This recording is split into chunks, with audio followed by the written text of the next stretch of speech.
So I figured I would do a quick video on this car. So this car was the one that was buried in the Quonset hut. It's a 1968 Corvette, originally a 427, 4-speed, 308 gear car. The 427's long gone. It was last on the road, as far as I could tell, in 1984. The car was my uncle's. It sat in the shop for a long period of time, pretty much as long as I can remember. And eventually, when they ran out of room in the shop, they moved it out into a C-box. And in 2019, I asked him if I could have it, and he gave it to me. So the car, as you can see, it's pretty rough. He pretty much, I think, began body work on it and whatnot, and then got married, had a kid, forgot about it, more or less. The headlights and stuff like that, I have all that stuff, the bumpers, everything. The way you see it right now is pretty much how I received it for the most part as far as the body's concerned, but I removed many of the pieces to start work on it. The rims and tires I just put on to get myself motivated to do something with it. They are Jeg Sports Stars, 15 by 8s in the front and 15 by 10s in the back. They are on 1-inch wheel spacers right now in order to just see where the wheel falls and get fitment and all that fun stuff. I have L88 flares for it that I think will eventually make their way onto it. I plan on probably using spacers and upgrading all of the studs to 1/2-inch studs. That way I get the right length. I can avoid having an adapter. Obviously getting the right back spacing would be the correct way to do this, but it is what it is. So the car, like I said, was originally a 427 car. Back in 1984, as far as I could tell, he dropped a crate 350 into it after he blew up the 427, and then parked it. So that was pretty much it. So the motor had pretty much no miles on it. I think the car as a whole has just under 80,000. So when I got the car, it was a mess, but everything was there. I pretty much sanded the points, fixed a couple of little power issues, and tried to fire up the motor on the gas that was in the gas tank, whatever that was. And it did fire up, and it ran. And it ran okay. And then eventually it started to have like a little bit of a tick as I kept playing with it. Pulled the valve cover, and one of the push rod holes was wallowed out quite a bit from the push rod from not using self-aligning rockers or guide plates or whatever they were supposed to do.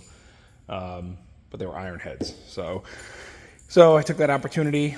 I did E Street heads, replaced the single plane torquer manifold with a dual plane, and then also replaced the Carter carb that it had on it with a Edelbrock ABS.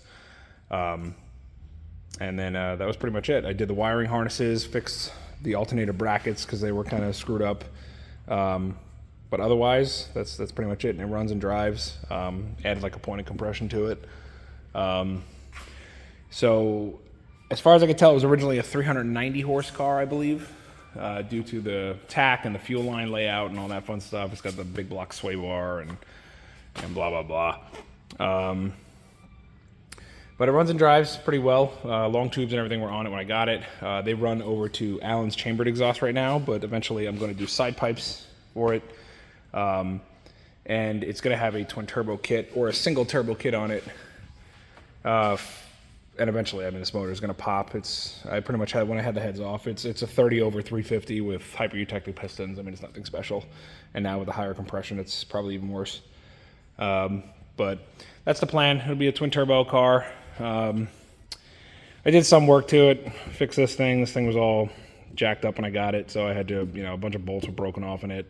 Finally found one of these for 1968, which was a pain in the ass to find. Put the door on it because the door hadn't been on it since the day I saw the car for the first time when I was a kid. It's got a bunch of little unique things, like this etching in the glass. This is on both sides. And then, some 70s modifications to it, with the taillights and whatnot. I have the correct ones, the LED ones for it now. I did calipers on it when I first got it. The car is no AC, no power steering, manual brakes. And that's exactly how I'm going to leave it. But yeah, that's pretty much it. The interior I took out. It was all there. It's still all there. But I had to go through the wiring harness to make sure that it was good, and it's been hacked up a little bit, so I'll probably have to buy a new one. I bought the top for it. I found a really good deal on Facebook Marketplace in Connecticut and went and got it. Car's originally Corvette bronze with tobacco interior. And, you know, it's missing like this door panel.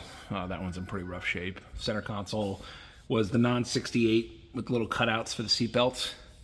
The worst part of this car is probably the floor pans. It looks like both sides were actually blown out. And he kind of just patched it with like a mat. You know, typical of the day. The battery box is smoked in it. It needs a lot of work. But it'll be a project. Frame looks good though. Birdcage is good. All the parts that really are like a real nightmare to deal with. Everything's pretty good. The reason I took the interior out is because of this. This stud snapped, or it broke free, so now it kind of spins. So I actually found an NOS bracket for it to replace this. I see the studs, or I'm sorry, the rivets to break this bracket free. I figured I could go in from the bottom and actually get to it, but I couldn't. So if anybody has any advice on how to replace these, or if anybody has done it, just let me know, because I'd like to get that done. But otherwise, the car's, like I said, it's going to get the twin turbo kit. I have a Sniper EFI system for it. I believe I actually did see on the back, the top of the gas tank, I did see the build sheet back there.